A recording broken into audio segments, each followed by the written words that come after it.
ಹೇಗಿದ್ದೀರಾ? ಚಂದ್ರಯಾನ 3 ಆಗಸ್ಟ್ 23, 2023 ರಂದು ಸಾಯಂಕಾಲ 6:04 ಚಂದ್ರನ ಮೇಲೆ ಲ್ಯಾಂಡ್ ಆಗಿದೆ. ಒಂದು ಸಲ ಈ ಫೋಟೋವನ್ನ ಚೆನ್ನಾಗಿ ಗಮನಿಸಿದೆ. ಚಂದ್ರಯಾನ 3 ಈ ಜಾಗದಲ್ಲಿ ಲ್ಯಾಂಡ್ ಆಗಿದೆ. ರಷ್ಯಾ ಕಳಿಸಿದ ಲೂನಾ 25 ಕೂಡ ಈ ಜಾಗದಲ್ಲೇ ಕ್ರಾಶ್ ಆಗಿದೆ. ಉಳಿದ ದೇಶಗಳು ರೆಡ್ ಅಂಡ್ ಬ್ಲೂ ಡಾಟ್ಸ್ ಇರುವ ಜಾಗಗಳಲ್ಲಿ ಲ್ಯಾಂಡ್ ಆಗಿವೆ. ಸೊ ಈ ರೀತಿ ಚಂದ್ರಯಾನ 3 ಚಂದ್ರನ ಮೇಲೆ ಲ್ಯಾಂಡ್ ಆಗಿರುವ ವಿಷಯ ನಿಮ್ಗೆಲ್ರಿಗೂ ಗೊತ್ತು.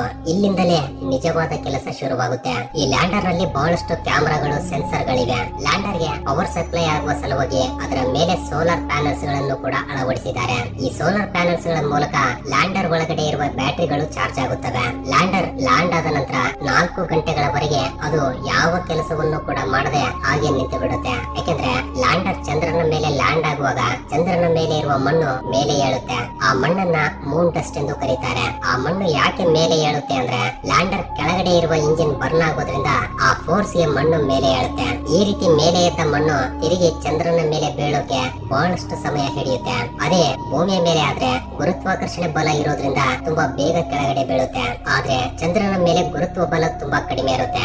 ಎಷ್ಟು ಕಡಿಮೆ ಅಂದ್ರೆ ಭೂಮಿಯ ಮೇಲೆ ಒಬ್ಬ ಸಾಮಾನ್ಯ ವ್ಯಕ್ತಿ 100 ಕೆಜಿಗಳಷ್ಟು ತೂಕವಿದ್ರೆ ಅದೇ ಮನುಷ್ಯ ಚಂದ್ರನ ಮೇಲೆ ಕೇವಲ 16 ಕೆಜಿಗಳಷ್ಟು ಮಾತ್ರವೇ ತೂಕವಿರ್ತಾನೆ. ಅಷ್ಟೊಂದು ಕಡಿಮೆ ಗುರುತ್ವ ಬಲ ಚಂದ್ರನ ಮೇಲೆ ಇರುತ್ತೆ. ಸೊ ಚಂದ್ರನ ಮೇಲೆ ಗ್ರಾವಿಟಿ ಕಡಿಮೆ ಇರೋದ್ರಿಂದ ಮೇಲೆ ಎದ್ದ ಮಣ್ಣು ಕೆಳಗಡೆ ಬೀಳೋಕೆ ಸ್ವಲ್ಪ ಸಮಯ ಹಿಡಿಯುತ್ತೆ. ಅದಕ್ಕಾಗಿಯೇ ಲ್ಯಾಂಡರ್ ಲ್ಯಾಂಡ್ ಆದ ನಂತರ 4 ಗಂಟೆಗಳವರೆಗೆ ಏನು ಮಾಡಲ್ಲ. ಒಂದು ವೇಳೆ ಆ ಮಣ್ಣು ಕೆಳಗೆ ಬೀಳೋಕು ಮುಂಚೆಯೇ ರೋವರ್ ಅನ್ನ ಹೊರಗಡೆ ಕಳಿಸಿದ್ರೆ ಆ ಮಣ್ಣೆಲ್ಲ ರೋವರ್ ಮೇಲೆ ಬಿದ್ದು ಅದರ ಮೇಲೆ ಇರುವ ಸೆನ್ಸರ್ ಗಳು ಸರಿಯಾಗಿ ಕೆಲಸ ಮಾಡಲ್ಲ. ಸೊ ಮೇಲೆ ಎದ್ದ ಮಣ್ಣು ಕೆಳಗಡೆ ಬೀಳೋವರೆಗೂ ವೇಟ್ ಮಾಡುತ್ತೆ. ನಂತರ ಲ್ಯಾಂಡರ್ ಕೆಲಸ ಮಾಡೋಕೆ ಶುರು ಮಾಡುತ್ತೆ. ಈ ಲ್ಯಾಂಡರ್ ನಲ್ಲಿ ಟೋಟಲ್ 4 ಡಿವೈಸ್ ಗಳು ಇರುತ್ತವೆ. ಅವುಗಳನ್ನ ಪೇಲೋಡ್ಸ್ ಗಳು ಎಂದು ಕರೀತಾರೆ. ಈ ಡಿವೈಸ್ ಗಳು ಯಾಕೆ ಅಂದ್ರೆ ಚಂದ್ರನ ಮೇಲೆ ಸೈಂಟಿಫಿಕ್ ಎಕ್ಸ್ಪೆರಿಮೆಂಟ್ಸ್ ಗಳನ್ನ ಮಾಡೋಕೆ. ಸೊ ಇವುಗಳಲ್ಲಿ ಮೊದಲ ಡಿವೈಸ್ ಹೆಸರು ರಂಭ. ಈ ಡಿವೈಸ್ ಏನ್ ಮಾಡುತ್ತೆ ಅಂದ್ರೆ ಚಂದ್ರನ ಮೇಲೆ ವಾತಾವರಣ ಹೇಗಿರುತ್ತೆ ಎಂಬ ವಿಷಯವನ್ನ ತಿಳಿದುಕೊಳ್ಳುತ್ತೆ. ಎರಡನೇ ಡಿವೈಸ್ ಹೆಸರು ಚಾಸ್ಟೆ. ಈ ಡಿವೈಸ್ ಏನ್ ಮಾಡುತ್ತೆ ಅಂದ್ರೆ ಚಂದ್ರನ ಮಣ್ಣಿನ ಮೇಲೆ ಅಂದ್ರೆ ಚಂದ್ರನ ಮೇಲ್ಮೈ ಉಷ್ಣತೆ ಎಷ್ಟಿರುತ್ತೆ ಎಂಬ ವಿಷಯಗಳನ್ನ ತಿಳಿದುಕೊಳ್ಳುತ್ತೆ. ಮೂರನೇ ಡಿವೈಸ್ ಹೆಸರು ಇಲ್ಸಾ. ಈ ಡಿವೈಸ್ ಏನ್ ಮಾಡುತ್ತೆ ಅಂದ್ರೆ ಚಂದ್ರನ ಮೇಲೆ ಭೂಕಂಪಗಳು ಎಷ್ಟು ದೊಡ್ಡದಾಗಿ ಬರುತ್ತವೆ, ಯಾವಾಗ ಬರುತ್ತವೆ ಎಂಬ ವಿಷಯಗಳನ್ನ ತಿಳಿದುಕೊಳ್ಳುತ್ತೆ. ನಾಲ್ಕನೇ ಡಿವೈಸ್ ಹೆಸರು ಎಲ್ಲಾರಿಯ. ಈ ಡಿವೈಸ್ ಏನ್ ಮಾಡುತ್ತೆ ಅಂದ್ರೆ ಭೂಮಿಗೆ ಮತ್ತು ಚಂದ್ರನಿಗೆ ಇರುವ ಎಕ್ಸಾಕ್ಟ್ ಡಿಸ್ಟೆನ್ಸ್ ಎಷ್ಟಿರುತ್ತೆ ಎಂಬ ವಿಷಯಗಳನ್ನ ತಿಳಿದುಕೊಳ್ಳುತ್ತೆ. ಈ 4 ಡಿವೈಸ್ ಗಳು ಸೈಂಟಿಫಿಕ್ ಎಕ್ಸ್ಪೆರಿಮೆಂಟ್ಸ್ ಗಳನ್ನ ಕಂಡಕ್ಟ್ ಮಾಡಿ ಆ ಡೇಟಾವನ್ನ ಭೂಮಿಗೆ ಕಳಿಸುತ್ತವೆ. ಆ 4 ಡಿವೈಸ್ ಗಳು ಡಿಪ್ಲಾಯ್ ಆದ ನಂತರ ಲ್ಯಾಂಡರ್ ಒಳಗಡೆಯಿಂದ ರೋವರ್ ಹೊರಗಡೆ ಬರುತ್ತೆ. ಇದು ಒಂದು ವಾಹನದಂತೆ ಇರುತ್ತೆ. ಇದಕ್ಕೆ ಟೋಟಲ್ 6 ಚಕ್ರಗಳಿರುತ್ತವೆ. ಹೊರಗಡೆ ಬಂದ ತಕ್ಷಣ ಲ್ಯಾಂಡರ್ ರೋವರ್ ನ ಫೋಟೋ ಅಂಡ್ ವಿಡಿಯೋ ತೆಗೆಯುತ್ತೆ. ಇವೇ ಆ ಫೋಟೋ ಅಂಡ್ ವಿಡಿಯೋ. ಲ್ಯಾಂಡರ್ ನಿಂದ ರೋವರ್ ಹೊರಗಡೆ ಬಂದಾಗ ಲ್ಯಾಂಡರ್ ತೆಗೆದಿರುವ ಫೋಟೋ ಇದು. ಅದೇ ರೀತಿ ರೋವರ್ ಕೂಡ ಲ್ಯಾಂಡರ್ ನ ಫೋಟೋ ತೆಗೆಯುತ್ತೆ. ಬಟ್ ಆ ಫೋಟೋವನ್ನ ಇಸ್ರೋ ಇನ್ನೂ ಪಬ್ಲಿಷ್ ಮಾಡಿಲ್ಲ. ರೋವರ್ ನಿಧಾನವಾಗಿ ಎಳೆಯುತ್ತಾ ಚಂದ್ರನ ಮೇಲೆ ಹೋಗುತ್ತೆ. ರೋವರ್ ಹೊರಗಡೆ ಬಂದ ನಂತರ ಸೋಲಾರ್ ಪ್ಯಾನಲ್ಸ್ ಗಳನ್ನ ಅಡ್ಜಸ್ಟ್ ಮಾಡಿಕೊಳ್ಳುತ್ತೆ. ರೋವರ್ ತನ್ನ ಟೈರ್ ಗಳ ಸಹಾಯದಿಂದ ಚಂದ್ರನ ಮೇಲೆ ರಾಷ್ಟ್ರೀಯ ಲಾಂಛನವನ್ನ ಮತ್ತು ಇಸ್ರೋ ಸಂಸ್ಥೆಯ ಲೋಗೋವನ್ನ ಪ್ರಿಂಟ್ ಮಾಡುತ್ತೆ. ಚಂದ್ರನ ಮೇಲೆ ಇರುವ ಮಣ್ಣು ಧೂಳಿನಿಂದ ಕೂಡಿರೋದ್ರಿಂದ ಪ್ರಿಂಟ್ ಕೂಡ ತುಂಬಾ ಈಸಿಯಾಗಿ ಬೀಳುತ್ತೆ. ಈ ರೀತಿ ಪ್ರಿಂಟ್ ಮಾಡಿರುವ ಲೋಗೋಸ್ ಕೆಲವು ಲಕ್ಷಾಂತರ ಕೋಟ್ಯಾಂತರ ವರ್ಷಗಳ ನಂತರವೂ ಕೂಡ ಚಂದ್ರನ ಮೇಲೆ ಹಾಗೆ ಇರುತ್ತೆ. ಯಾಕೆಂದ್ರೆ ಭೂಮಿಯ ಮೇಲೆ ಇರುವ ಹಾಗೆ ಚಂದ್ರನ ಮೇಲೆ ಗಾಳಿ ಬೀಸಲ್ಲ. ಯಾವುದೇ ರೀತಿಯ ಗಾಳಿ ಆಗಿರ್ಲಿ, ಮಳೆ ಆಗಿರ್ಲಿ ಚಂದ್ರನ ಮೇಲೆ ಇರಲ್ಲ. ಅದಕ್ಕಾಗಿಯೇ ಆ ಲೋಗೋಗಳು ಎಷ್ಟು ವರ್ಷಗಳು ಕಳೆದರೂ ಕೂಡ ಅದೇ ರೀತಿ ಇರುತ್ತವೆ. ಈ ರೋವರ್ ಕೇವಲ 1 ಸೆಂಟಿಮೀಟರ್ ಪರ್ ಸೆಕೆಂಡ್ ನಿಂದ ಮುಂದೆ ಹೋಗುತ್ತೆ. ಅಂದ್ರೆ ಸರಿಸುಮಾರು ಗಂಟೆಗೆ 6 ಮೀಟರ್ ಗಳಷ್ಟು ದೂರ ಹೋಗುತ್ತೆ. ಈ ರೀತಿ ಈ 14 ದಿನಗಳಲ್ಲಿ ಲ್ಯಾಂಡರ್ ಇರುವ ಜಾಗದಿಂದ ಸರಿಸುಮಾರು 500 ಮೀಟರ್ ಗಳಷ್ಟು ದೂರದವರೆಗೆ ಹೋಗುತ್ತೆ. ಅಂದ್ರೆ ಸರಿಸುಮಾರು ಅರ್ಧ ಕಿಲೋಮೀಟರ್ ನಷ್ಟು ದೂರ ಹೋಗುತ್ತೆ. ರೋವರ್ ನಲ್ಲಿ ಟೋಟಲ್ 2 ಡಿವೈಸ್ ಗಳಿರುತ್ತವೆ. ಅವುಗಳನ್ನ ಪೇಲೋಡ್ಸ್ ಎಂದು ಕರೀತಾರೆ. ಅವುಗಳ ಸಹಾಯದಿಂದ ಸೈಂಟಿಫಿಕ್ ಎಕ್ಸ್ಪೆರಿಮೆಂಟ್ಸ್ ಗಳನ್ನ ಮಾಡ್ತಾರೆ. ಪ್ರಜ್ಞಾನ್ ರೋವರ್ ಚಂದ್ರನ ಮೇಲೆ ಇರುವ ಮಣ್ಣಿನ ಮೇಲೆ ಅನೇಕ ಟೆಸ್ಟ್ ಗಳನ್ನ ಮಾಡಿ ಅದರಲ್ಲಿ ಎಂತಹ ಎಲಿಮೆಂಟ್ಸ್ ಗಳಿವೆ, ಎಂತಹ ಮಿನರಲ್ಸ್ ಗಳಿವೆ, ಚಂದ್ರನ ಸಿಸ್ಮಿಕ್ ಆಕ್ಟಿವಿಟಿ ಹೇಗಿದೆ ಎಂಬ ವಿಷಯಗಳನ್ನ ಐಡೆಂಟಿಫೈ ಮಾಡುತ್ತೆ. ಸೊ ಬಹಳಷ್ಟು ಜನ ಶಾಸ್ತ್ರಜ್ಞರ ನಂಬಿಕೆ ಏನು ಅಂದ್ರೆ ಚಂದ್ರನ ಸೌತ್ ಪೋಲ್ ನಲ್ಲಿ ನೀರು ಎಂಬುದು ತುಂಬಾ ಜಾಸ್ತಿ ಮೊತ್ತದಲ್ಲಿ ಗಡ್ಡೆ ಕಟ್ಟಿ ಇರುತ್ತೆ ಎಂದು. ಆ ವಿಷಯವನ್ನೇ ಈಗ ಚಂದ್ರಯಾನ 3 ಕನ್ಫರ್ಮ್ ಮಾಡಲಿದೆ. ಚಂದ್ರನ ಮೇಲೆ 14 ದಿನಗಳವರೆಗೆ ಕಂಟಿನ್ಯೂಸ್ ಆಗಿ ಸೂರ್ಯನ ಬೆಳಕು ಇರೋದ್ರಿಂದ ಆ 14 ದಿನಗಳವರೆಗೆ ರೋವರ್ ಕಲೆಕ್ಟ್ ಮಾಡಿರುವ ಡೇಟಾವನ್ನ ಲ್ಯಾಂಡರ್ ಗೆ ಕಳಿಸುತ್ತೆ. ನಂತರ ಆ ಡೇಟಾ ಲ್ಯಾಂಡರ್ ನಿಂದ ಭೂಮಿಗೆ ಬರುತ್ತೆ. ರೋವರ್ ಗೆ ಮತ್ತು ಭೂಮಿಗೆ ಡೈರೆಕ್ಟ್ ಕನೆಕ್ಷನ್ ಇರಲ್ಲ. ಈ 14 ದಿನಗಳ ನಂತರ ಚಂದ್ರನ ಮೇಲೆ ಕತ್ತಲು ಕತ್ತಲಾಗುತ್ತೆ, ಅಂದ್ರೆ ಸೂರ್ಯನ ಬೆಳಕು ಬೀಳಲ್ಲ. ಮತ್ತೆ ನೆಕ್ಸ್ಟ್ 14 ದಿನಗಳವರೆಗೆ ಚಂದ್ರನ ಮೇಲೆ ಸೂರ್ಯನ ಬೆಳಕೇ ಇರಲ್ಲ. ಇದರಿಂದ ಲ್ಯಾಂಡರ್ ಮತ್ತು ರೋವರ್ ಕೆಲಸ ಮಾಡಲ್ಲ. ಯಾಕೆಂದ್ರೆ ಅವುಗಳಿಗೆ ಪವರ್ ಸಪ್ಲೈ ಆಗೋದು ಸೋಲಾರ್ ಪ್ಯಾನಲ್ಸ್ ಗಳಿಂದ. ಸೊ ಸೂರ್ಯನ ಬೆಳಕು ಬೀಳದೇ ಇರೋದ್ರಿಂದ ಸೋಲಾರ್ ಪ್ಯಾನಲ್ ಗಳು ಕೂಡ ಕೆಲಸ ಮಾಡಲ್ಲ.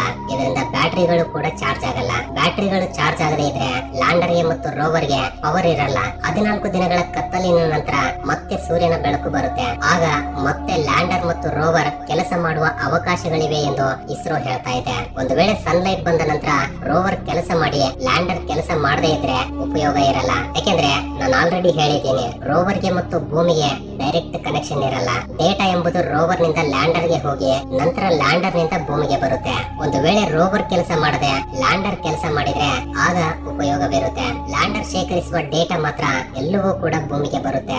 ಅದಕ್ಕಾಗಿಯೇ ನೆಕ್ಸ್ಟ್ 14 ದಿನಗಳ ನಂತರ ಬರುವ ಸೂರ್ಯನ ಬೆಳಕಿನ ಮೇಲೆ ಆಧಾರವಾಗದೆ ಇಸ್ರೋ ಮಾಡಬೇಕು ಅಂದುಕೊಂಡಿರುವ ಎಲ್ಲಾ ಸೈಂಟಿಫಿಕ್ ಎಕ್ಸ್ಪೆರಿಮೆಂಟ್ಸ್ ಗಳನ್ನ ಈ 14 ದಿನಗಳಲ್ಲಿ ಪೂರ್ತಿ ಮಾಡಬೇಕು ಅಂತ ಅಂದುಕೊಳ್ತಾ ಇದ್ದೆ. ಹಾಗಾದ್ರೆ ಅಷ್ಟಕ್ಕೂ ಚಂದ್ರಯಾನ 3ರ ಗುರಿಗಳು ಏನು ಎಂಬುದನ್ನ ಈಗ ತಿಳಿದುಕೊಳ್ಳೋಣ.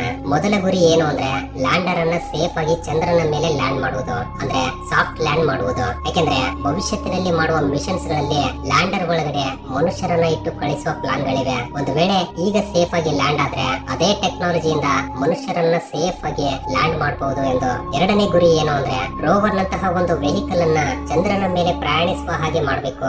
ಈ ರೀತಿ ಮಾಡಿದ್ರೆ ಭವಿಷ್ಯತ್ತಿನಲ್ಲಿ ಆ ಟೆಕ್ನಾಲಜಿಯಿಂದ ಮನುಷ್ಯರು ಕೂಡ ಚಂದ್ರನ ಮೇಲೆ ವಾಹನಗಳಿಂದ ಪ್ರಯಾಣ ಮಾಡಬಹುದು. ಪ್ರಸ್ತುತ ಚಂದ್ರಯಾನ 3 ಈ ಎರಡು ಗುರಿಗಳನ್ನ ಸಾಧಿಸಿದೆ. ಚಂದ್ರನ ಮೇಲೆ ಉಳಿದ ಪ್ರದೇಶಗಳ ಜೊತೆ ಹೋಲಿಸಿದ್ರೆ ದಕ್ಷಿಣ ಧ್ರುವದಲ್ಲಿ ಮಣ್ಣು ಎಂಬುದು ಅಷ್ಟೊಂದು ಸಮತಟ್ಟಾಗಿ ಇರಲ್ಲ. ಇದೇ ಕಾರಣದಿಂದ ಸೌತ್ ಪೋಲ್ ಮೇಲೆ ಲ್ಯಾಂಡ್ ಆಗುವುದು ತುಂಬಾ ಕಷ್ಟ. ಈಗ ಇಲ್ಲಿ ನೀವು ನೋಡ್ತಾ ಇರುವುದು ಲ್ಯಾಂಡರ್ ನಿಂದ ರೋವರ್ ಹೊರಗಡೆ ಬರ್ತಾ ಇರುವ ವಿಡಿಯೋ. ಈ ವಿಡಿಯೋವನ್ನ ಇಸ್ರೋ ಅಫಿಷಿಯಲ್ ಆಗಿ ರಿಲೀಸ್ ಮಾಡಿದೆ. ಈ ವಿಡಿಯೋವನ್ನ ಚೆನ್ನಾಗಿ ಗಮನಿಸಿದ್ರೆ ಒಂದು ವಿಷಯವನ್ನ ಅರ್ಥ ಮಾಡ್ಕೋಬಹುದು. ಅದೇನಂದ್ರೆ ಚಂದ್ರನ ಮೇಲೆ ಅಂದ್ರೆ ಚಂದ್ರನ ದಕ್ಷಿಣ ಧ್ರುವದಲ್ಲಿ ಮಣ್ಣು ಎಷ್ಟು ಅನೀವನ್ ಆಗಿ ಕುಣಿಗಳಿಂದ ತುಂಬಿದೆ ಅಂತ. ಅದಕ್ಕಾಗಿಯೇ ಸೌತ್ ಪೋಲ್ ನಲ್ಲಿ ಲ್ಯಾಂಡ್ ಆಗುವುದು ತುಂಬಾ ಕಷ್ಟ. ಲ್ಯಾಂಡರ್ ಕೇವಲ ಕೆಲವು ಸೆಕೆಂಡ್ಸ್ ಗಳಲ್ಲಿ ಮಣ್ಣನ್ನ ಸ್ಕ್ಯಾನ್ ಮಾಡಿ ಕುಣಿಗಳು ಇಲ್ಲದ ಪ್ರದೇಶವನ್ನ ಸೆಲೆಕ್ಟ್ ಮಾಡಿಕೊಂಡು ಲ್ಯಾಂಡ್ ಆಗ್ಬೇಕು. ಸ್ವಲ್ಪ ಹೆಚ್ಚು ಕಡಿಮೆ ಆದ್ರೂ ಕೂಡ ಲ್ಯಾಂಡರ್ ಗೆ ಇರುವ ಕಾಲುಗಳು ಆ ಕುಣಿಗಳಲ್ಲಿ ಬಿದ್ದು ಸ್ಟೆಬಿಲಿಟಿ ಕಳೆದುಕೊಂಡು ಲ್ಯಾಂಡರ್ ಕೆಳಗೆ ಬೀಳುವ ಅವಕಾಶವಿರುತ್ತೆ. ಚಂದ್ರಯಾನ 2ರ ಮಿಷನ್ ನಲ್ಲಿ ಕಳಿಸಿದ ಒಂದು ಆರ್ಬಿಟರ್ ಇಂದಿಗೂ ಕೂಡ ಚಂದ್ರನ ಸುತ್ತಲೂ ತಿರುಗ್ತಾ ಇದೆ. ಈ ಆರ್ಬಿಟರ್ ನಲ್ಲಿ ಹೈ ರೆಸಲ್ಯೂಷನ್ ಕ್ಯಾಮೆರಾಗಳು ಕೂಡ ಇವೆ. ಆ ಕ್ಯಾಮೆರಾ ಸಹಾಯದಿಂದ ಚಂದ್ರಯಾನ 3ರ ಲ್ಯಾಂಡರ್ ಫೋಟೋ ತೆಗೆದಿದ್ದಾರೆ. ಅದೇ ಈ ಫೋಟೋ. ನೀವು ಈ ಫೋಟೋವನ್ನ ಚೆನ್ನಾಗಿ ಗಮನಿಸಿದ್ರೆ ಚಂದ್ರನ ಮೇಲೆ ಇರುವ ಸೌತ್ ಪೋಲ್ ನಲ್ಲಿ ಎಷ್ಟು ಕ್ರೇಟರ್ ಗಳಿವೆ ಅಂದ್ರೆ ಕುಣಿಗಳಿವೆ ಎಂಬುದು ಅರ್ಥವಾಗುತ್ತೆ. ಅದಕ್ಕಾಗಿಯೇ ಇಲ್ಲಿಯವರೆಗೆ ಇಸ್ರೇಲ್ ಮತ್ತು ಜಪಾನ್ ನಂತಹ ದೇಶಗಳು ಕೂಡ ಮೂನ್ ಲ್ಯಾಂಡಿಂಗ್ ನಲ್ಲಿ ಫೇಲ್ ಆಗಿವೆ. ಅಮೆರಿಕ ದೇಶ ಇಲ್ಲಿಯವರೆಗೆ ಸೌತ್ ಪೋಲ್ ನಲ್ಲಿ ಲ್ಯಾಂಡ್ ಆಗೋಕೆ ಟ್ರೈ ಮಾಡಿಲ್ಲ. ಚೀನಾ ದೇಶವೂ ಕೂಡ ಫ್ಲಾಟ್ ಆಗಿರುವ ಪ್ರದೇಶದಲ್ಲಿ ಲ್ಯಾಂಡ್ ಆಗಿದೆ. ಈವನ್ ಇಸ್ರೋ ಕೂಡ ಲ್ಯಾಂಡ್ ಆಗುವಾಗ ಲಾಸ್ಟ್ 15 ನಿಮಿಷಗಳು ತುಂಬಾ ಟೆನ್ಷನ್ ಪಡುತ್ತೆ. ಅದಕ್ಕಾಗಿಯೇ ಈ ಟೋಟಲ್ ಮಿಷನ್ ನಲ್ಲಿ ಆ 15 ನಿಮಿಷಗಳೇ ತುಂಬಾ ಅಂದ್ರೆ ತುಂಬಾ ಮುಖ್ಯ. ಆ 15 ನಿಮಿಷಗಳಲ್ಲಿ ಲ್ಯಾಂಡರ್ ಥ್ರಸ್ಟರ್ಸ್ ಗಳಿಂದ ಬ್ರೇಕ್ಸ್ ಗಳನ್ನ ಹಾಕ್ತಾ ಪ್ಲೇನ್ ಆಗಿರುವ ಪ್ರದೇಶಗಳನ್ನ ಕ್ಯಾಮೆರಾಗಳಿಂದ ಸ್ಕ್ಯಾನ್ ಮಾಡಿ ಸೆಲೆಕ್ಟ್ ಮಾಡ್ಕೊಂಡು ಲ್ಯಾಂಡ್ ಆಗಬೇಕಾಗುತ್ತೆ. ಅದಕ್ಕಾಗಿಯೇ ಸೌತ್ ಪೋಲ್ ಮೇಲೆ ಲ್ಯಾಂಡ್ ಆಗುವುದು ತುಂಬಾ ಕಷ್ಟ.